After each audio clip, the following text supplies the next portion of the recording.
లూకా సువార్త 7వ అధ్యాయము 1వ వచనాన్ని మనం చదువుకుందాం. ఆయన తన మాటలన్నీ ప్రజలకు సంపూర్తిగా వినిపించిన తర్వాత కపెర్నహూములోనికి వచ్చెను. ఒక శతాధిపతికి ప్రియుడైన దాసుడొకడు రోగి అయి సావ సిద్ధమై ఉండెను. ఈ భాగంలో గమనిస్తే పరిశుద్ధ గ్రంథంలో యేసు ప్రభు యొక్క పరిచర్యను గురించి ఒక చక్కటి వివరం కనిపిస్తోంది. ఆయన తన మాటలన్నీ సంపూర్తిగా వినిపించిన తర్వాత అనేటువంటి మాటను మనం చూస్తుంటాం. బైబిల్లోని ప్రతి మాట కూడా ఒక్కొక్క సందేశం ఇవ్వడం ప్రారంభిస్తుంది. ఇక్కడ చూసినట్లయితే ఆయన తన మాటలన్నీ అనేటువంటి మాటను చూస్తుంటాం. ఆయన బోధించినట్లుగా వ్రాయబడలేదు, వాక్య పరిచర్య చేసినట్లుగా వ్రాయబడలేదు, లేకపోతే ఆయన ప్రసంగించినట్లుగా వ్రాయబడలేదు. అయితే ఆయన తన మాటలన్నీ చెప్పినట్లుగా దేవుని యొక్క వాక్యాలు చూస్తుంటాం. ప్రియమైనటువంటి దేవుని బిడ్డలారా, మరి ఈ లోకంలో దైవ సేవకులు అనబడేటువంటి వారు ఉంటున్నారు. వారంతా తమ మాటలు ప్రకటించారు. వారు ఎప్పుడు కూడా ప్రభు మాటలు ప్రకటించేటువంటి వారుగా ఉంటారు. ఒక్క ప్రభు మాత్రమే వాక్యంలో గమనిస్తే తన మాటలు అన్ని వివరించినట్లుగా పరిశుద్ధ గ్రంథంలో మనం చూస్తుంటాం. ఏంటి ప్రియమైన వారులారా, యేసు ప్రభుకు తన మాటలు అనేవి ఉంటున్నాయా?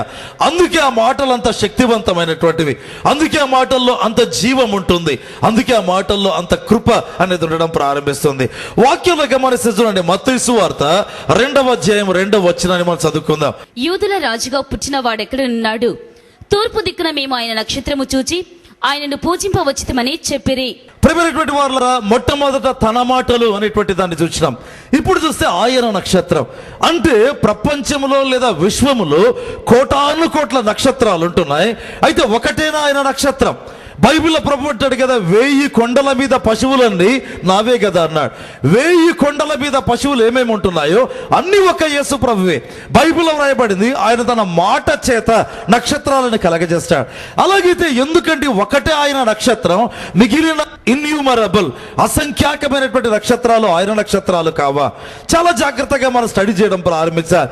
ప్రపంచంలో లేదా విశ్వములో ఉండే నక్షత్రాలన్నీ ఆయన నక్షత్రాలే, లేదా ఆయన కలగజేసిన నక్షత్రాలే. అయితే ఈ ఒక్క నక్షత్రమే ఆయన నక్షత్రం అని పిలువబడుతోంది. ఎందుకంటే ఈ ఒక్క నక్షత్రం యేసు ప్రభు పుట్టిన సందర్భంలో ప్రభువును చూపించింది, ప్రభు దగ్గరికి నడిపించింది, ప్రభు జన్మించాడు అనేటువంటి వార్తను లోకానికి చాటింది. కనుక ఇదొక్కటే ఆయన నక్షత్రం అని పిలువబడింది. బైబిల్లో గమనిస్తే లేదా ప్రపంచంలో చూస్తే కూడా ప్రపంచంలోని అనేక దేశాలు ఉంటున్నాయి, అన్ని ఆయన దేశాలే. ప్రపంచంలోని జనములంతా ఉంటున్నారు, అందరూ ఆయన కలగజేసేటటువంటి వారే.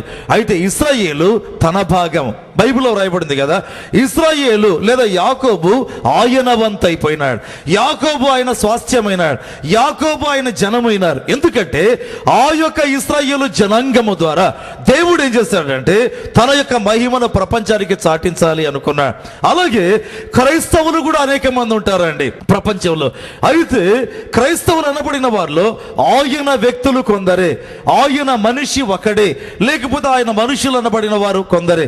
ఎందుకంటే ఎవరైతే యేసును చూపిస్తుంటారో తమ జీవితంలో, యేసును గురించిన వార్తలు అందిస్తుంటారో, లేకపోతే యేసు దగ్గరికి ఆ యొక్క నక్షత్రములాగా ప్రజలను నడిపిస్తారో వారు మాత్రమే ఆయన ప్రజలు ఉంటారు. మన జీవితంలో తెలుసుకోవాలి, క్రైస్తవులైనంత మాత్రాన ఒక వ్యక్తి ఆయన వ్యక్తి అని కాదు, కానీ ఈ యొక్క నక్షత్రం యొక్క లక్షణాలు అన్ని కలిగి ఉన్నప్పుడే ఆ మనిషి ఆయన మనిషిగా ఉండడం ప్రారంభిస్తాడు. వాక్యంలో చూడండి, యోహాను సువార్త 2వ అధ్యాయం 11వ వచనాన్ని చూద్దాం. గలిలయలోని కానాలో యేసు ఈ మొదటి సూచక్రియను చేసి తన మహిమను బయలుపరిచెను. మొదట తన మాటలను మనం చూసినాం, తర్వాత ఆయన నక్షత్రాన్ని చూసినాం, ఇప్పుడు చూస్తే ఆయన మహిమ అనేటువంటి దాన్ని మనం చూస్తుంటాం. ప్రభువైనటువంటి వారులారా, యేసుక్రీస్తు ప్రభువుకు సొంత మహిమ ఉందండి. ప్రపంచంలో ఎవ్వరికి కూడా సొంత మహిమ అనేటువంటిది లేదు. యేసయ్య పుట్టినటువంటి సందర్భంలో ఆ యొక్క దూతలు గొర్రెల కాపర్ల దగ్గర ప్రత్యక్షమైనారు. వాక్యం ఏమని చెప్తుందంటే, ప్రభు దూత వారి యొద్ద నిలిచెను, అయితే ప్రభు మహిమ వారి చుట్టూ ప్రకాశించింది. అంటే దేవదూత మహిమ ప్రకాశించినట్లుగా వ్రాయబడాల. అంటే కోటాను కోట్ల దేవదూతలు కలిగినటువంటి మహిమంతా ఆయన మహిమే అండి. అంటే యేసు ప్రభు యొక్క మహిమే. అందుకే ఒక దైవ సేవకుని పూజించకూడదు, దైవ సేవకుని ఎదుట సాగిల పడకూడదు, దైవ సేవకుని పాదముల మీద పడకూడదు, దేవదూతలకు పాదముల దగ్గర సాగిల పడకూడదు, దేవదూతలకు నమస్కరించకూడదు. ఎందుకంటే ప్రకటన గ్రంథంలో రాయబడింది, నేను కూడా నీతో ఇతరమైన సేవకులందరితో కూడా సహదాసుని అనే యొక్క దేవదూత యోహానుతో చెప్పినాడు. కనుక ఆ యొక్క దేవదూతలందరికీ కూడా దేవుడిచ్చినటువంటి వస్త్రమే మహిమ అనేటువంటి వస్త్రం అండి. ఆ యొక్క మహిమ వస్త్రాన్ని ధరించుకొని వారు తిరుగుతుంటారు. ఆ యొక్క మహిమ అంతా కూడా దేవునిదే ప్రేమైన వాళ్ళారా. అయితే ఒక్క యేసు ప్రభుని గురించి వ్రాయబడింది ఆయన మహిమ అనేటువంటి చూస్తుంటాం. మరి ప్రపంచంలోనైనా సృష్టిలోనైనా బైబిల్ చరిత్రలోనైనా యేసులాగా హెచ్చించబడిన వ్యక్తి ఎవరు ఉండరండి. మరి రూపాంతర కొండ మీద ఏలియా మోషే కనిపించారు. బైబిల్లో గమనిస్తే వారు మహిమలో కనిపించినట్లుగా వ్రాయబడింది.